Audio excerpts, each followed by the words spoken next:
Terlapor 1, Hayani Ingguk, Ketua KPU Kota Kendari. Terlapor 2, Zainal Abidin, anggota KPU Kota Kendari. Terlapor 3, Abdul Wahid Daning, anggota KPU Kota Kendari.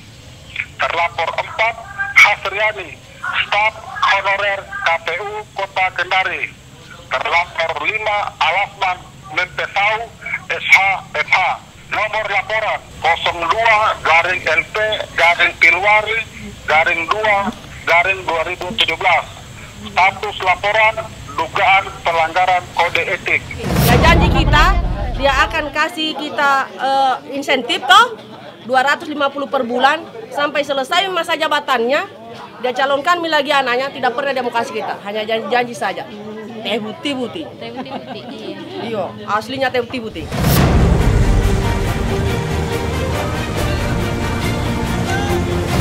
Tapi lagi-lagi kami katakan, rakyat tidak diam. Rakyat tidak diam. Apa yang mereka lakukan, apa yang mereka pertontonkan hari ini, untuk itu kami hanya menuntut agar Panwas, Ketua Panwas beserta jajaran yang ada di sini. Money politik kita jangan terjadi di hari 3, hari 2, dan hari 1. Dan itu terbukti. Oleh karena itu, rekomendasi yang telah kami sampaikan menjadi dasar Bawaslu untuk bersikap tegas terhadap penyelenggaraan pemilu hari ini.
Karena saya sampaikan, saat ini Ketua Panwaslu sudah berada di depan kita. Ketua Panwaslu, bahwasanya Anda tidak perlu takut, Anda tidak perlu segan. Kami menggaransi, kami menjamin. Aksi masyarakat Kota Kendari yang turun ke jalan pasca pencoblosan di pemilihan wali kota Kendari beberapa waktu yang lalu, ini tidak bisa dilihat sebagai bentuk dukung-mendukung atau sebagai unsur kekecewaan terhadap salah satu pasangan calon. Namun ini harus dilihat sebagai bentuk kekecewaan masyarakat Kota Kendari terkait dengan penyelenggaraan pilwali di Kota Kendari yang menurut kami itu sangat bobrok, sangat terbuka. Beberapa pelanggaran-pelanggaran yang terjadi yang kami dapatkan di lapangan, mulai dari tahapan awal hingga akhir pada saat pencoblosan. Biarkan Ketua Panwas lewat. Saudaraku Ketua Panwas, silakan mendekat. Kita aplaus kepada Ketua Panwas yang telah berani maju. Berikan aplaus. Sudah teruskan laporannya. Yang ini seharusnya menjadi tanggung jawab dari Panwasli, bahwa terjadi beberapa pelanggaran dalam proses pilwali kemarin. Betul. Yang mana C6 tersebut digunakan oleh bukan yang bersangkutan.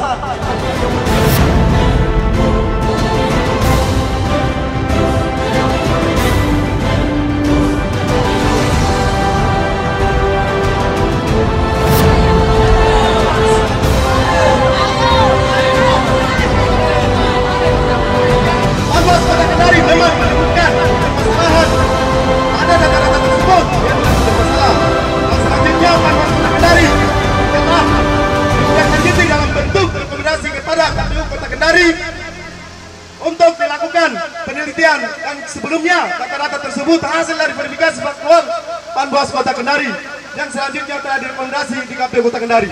Politik atau diskualifikasi yang dirumuskan oleh money politik tadi itu 60 hari sebelum pencoblosan.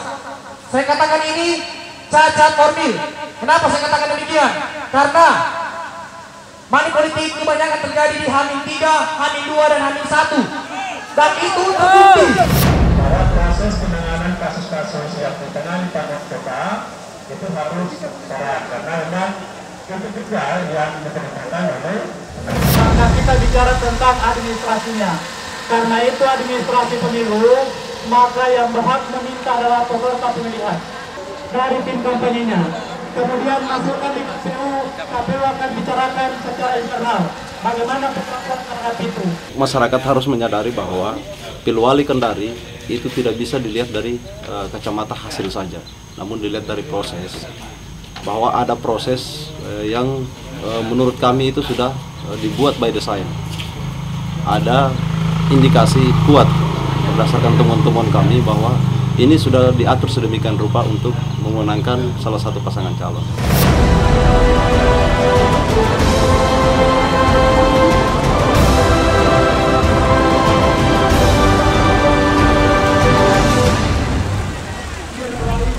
Memang sebelum proses pilwali ini sudah ada masalah di tingkat penyelenggara. Salah satu bocoran yang kami terima, dan ini saya sendiri yang bertanya pada saat proses prapleno di KPU kepada salah satu anggota operator tim Sidali, mengatakan bahwa seharusnya data ganda itu sudah tidak ada. Masalah data ganda sudah selesai ketika misalnya Sidali itu, aplikasi Sidali itu sudah digunakan saat awalnya. Namun ternyata ketika itu mereka menggunakan, menurut sumber ini bahwa Ketua KPU mengatakan bahwa tidak perlu dulu ada perbaikan melalui aplikasi. Tunggu dulu ada tanggapan ya dari pasangan calon, baru diadakan perbaikan. Nah ini kan berarti ada unsur kesengajaan. Ya, ada unsur kesengajaan membiarkan data-data ganda itu ada dulu. Seandainya tidak ada tanggapan dari pasangan calon ataupun masyarakat, berarti proses itu tidak akan dilalui. Terkait dengan aksi kami hari ini, jujur saja sebenarnya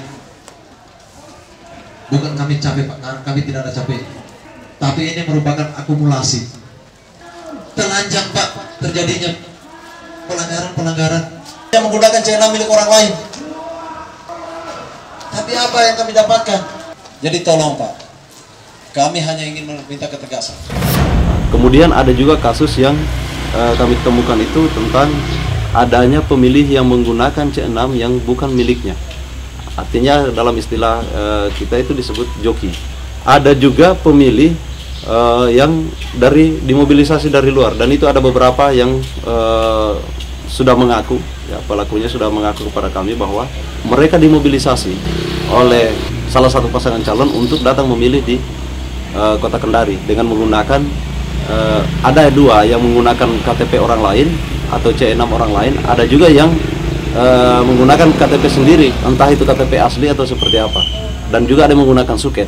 Itu ada pemilih dari luar, ada yang dari Konawe Selatan maupun dari daerah Konawe. Saya hanya mau membuktikan bahwa saudara-saudaraku di sini memang betul-betul menjalankan aturan sesuai dengan apa yang terjadi, sesuai ketentuan yang berlaku. DPTB melebihi dari kuota Pak. Tadi malam terakhir kami dapatkan lagi bukti 1 C1, satu bukti C1. Di sana ada sekitar 300 lebih wajib pilih, yang seharusnya cuma ada sekitar 8 lembar. 8 DPTB sesuai dengan ketentuan 2,5%. Tapi kenapa sampai 23? Bahkan catatan kami itu sekitar 9.000 hampir 10.000 Pak. Daftar DPTB yang seharusnya jika berdasarkan 179.414 DPT, maka DPTB itu hanya ada sekitar 4.800 sekian. DPTB ini tidak bisa kita pastikan bahwa dia harus 2,5%. 2,5% itu peruntukannya manakala ada surat-suara yang rusak yang sudah dicoblos. DPT ini adalah dijamin dalam undang-undang bahwa dia tidak terdaftar DPT, tetapi ada KTP elektroniknya, maka dia bisa menggunakan hak pilihnya. Ada bayangkan bagaimana kalau ada masyarakat Kota Kendari yang punya KTP dan tidak lain, pasti juga marah. Sehingga ada beberapa TPS yang kami dapat informasi bahwa di sana banyak pemilih yang ada KTP-nya tidak terdaftar. Kami bersama PPK BPS pada istirahatnya, tolong simulasikan, layani mereka sepanjang ada KTP-nya. Karena memang suara-suara terbatas 2,5%, tetapi sekali lagi itu peruntukannya bukan semata-mata untuk pemilih DPTB, bukan. Itu peruntukannya adalah manakala ada pemilih yang tidak mencoblos, manakala ada yang rusak pada saat pemungutan suara, maka dibatasi 25%. Ada hal yang membuat kami cukup kaget, ya.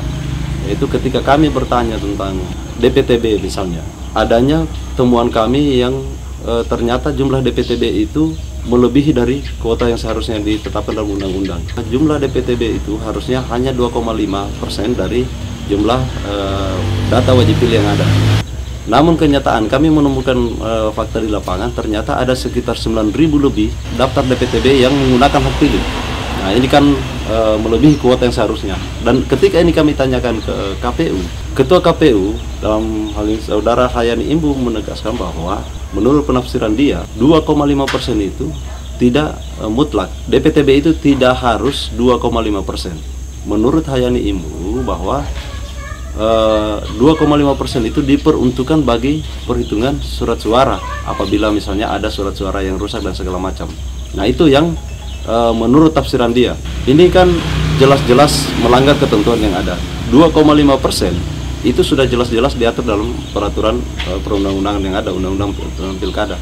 Nah kemudian jika ada penafsiran seperti itu, ya, berarti tidak ada gunanya kita bicara soal DPT, karena menurut dia bahwa siapapun yang menggunakan, yang punya KTP, yang punya surat keterangan dari Dukcapil, boleh datang memilih, bisa saja melampaui sebanyak-banyaknya.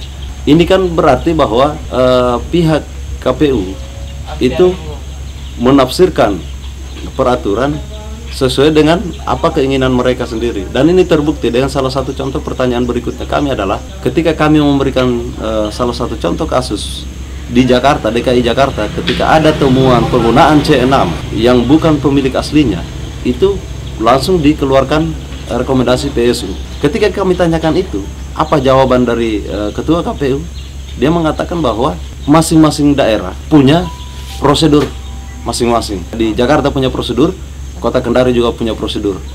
Ini berarti semua aturan-aturan yang mereka jalankan itu sesuai keinginan mereka sendiri tanpa lagi harus memperhatikan peraturan perundang-undangan atau prosedur yang sudah ditentukan berdasarkan peraturannya, baik itu undang-undangnya, per KPU maupun per Bawaslu. Terkait dengan PSU di Jakarta, saya kira di sana ada prosedurnya, di sini juga ada prosedurnya. PSU itu harus dikonfirmasi oleh Panwasya, tidak bisa kami langsung PSU, tidak boleh Pak. Ada mekanisme, ada bayangkan kalau tiba-tiba ada mekanisme yang kami labrak, besok langsung di KPP kita. Ya, artinya tanpa ditekan masa pun, tanpa di demo, kalau ada mekanisme yang kami lalui melanggar, pasti di KPP. Dan saya kira Bapak juga tahu, di KPP itu kalau salah Pak tidak akur Pak, pasti kita dibicara. Kami meminta beberapa hal. Selain C7 juga kami meminta agar setelah masa pleno nanti kalau dilakukan, maka kotak suara itu dibuka dan dihitung bersama-sama. Mari kita terbuka. Mari kita tunjukkan komitmen kita bahwa kita benar-benar transparan dalam mengawal proses ini sampai akhir. Jika itu sudah dilakukan dengan benar, terbuka, tidak akan ada yang permasalahan itu. Tidak boleh, tidak boleh.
silakan untuk warga penduduk mundur dari barikade.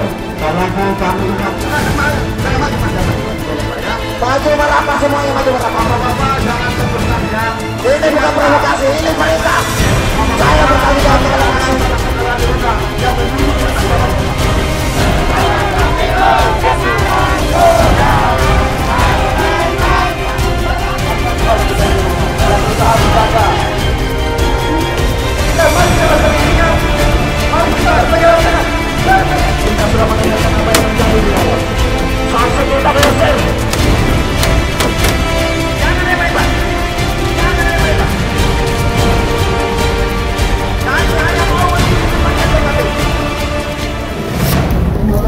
sebelum saya berangkat, itu kan saya sebenarnya disuruh mengarah ke hotel ketemu Adri.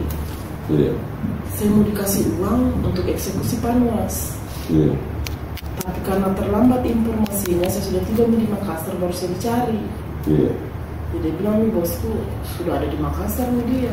Terserah nih Pak. Tapi mungkin berikutnya ada nih eksekusi Panwas itu, nggak tahu di mana nih. Seharusnya saya yang bawa itu Yana. Kalau yang ngomong sama Pak Wahdamin dari Pak Asrung lewat kita. Iya. 100 juta. Kalau untuhan Theo? Saya kalau lewat saya, dia terima langsung kayak. Terima langsung deh. Dan Pak Sainal. Pak Sainal itu anggota KPI juga. Itu kan istrinya keluarganya Pak Wali itu. Sainal siapa? Pak Sainal, anggota KPU. Divisi teknis. Oke, Pak Wahdamin lewat kita 100 juta. Siapa lagi? Pak Theo? Pak Theo langsung. Ada langsung berapa berarti? Kayaknya itu sama sih. Nah, ini lagi kemudian dikuatkan dengan adanya pengakuan salah satu staf di bagian logistik KPU Kota Kendari yang dalam keterangannya menyatakan bahwa ada pertemuan, pertama ada pertemuan antara 3 orang anggota KPU Kendari dengan tim salah satu pasangan calon, dan dia juga mengatakan bahwa di sana ada proses transaksi suap menyuap. Ini semakin meyakinkan kami bahwa apa yang menjadi kecurigaan kami tentang adanya indikasi permainan, indikasi desain dalam proses pilwali ini semakin kuat. Rekaman itu menunjukkan, membuktikan dugaan kami. Sekali lagi Pak, kami tidak peduli siapa wali kota selanjutnya Pak. Kalau itu telah memenuhi prosedur yang benar, kami akan terima. Dan perjuangan kami saat ini bukan lagi semata-mata berbicara tentang menang dan kalah, bukan lagi berbicara tentang siapa yang akan menjadi wali kota, tapi perjuangan kami ini sudah lebih jauh berbicara tentang pengungkapan kebenaran. Bahwa apapun yang terjadi, kebenaran yang kami dapatkan, kebenaran yang sejati itu harus terungkap, dan kami tidak akan pernah berhenti sampai masalah ini selesai.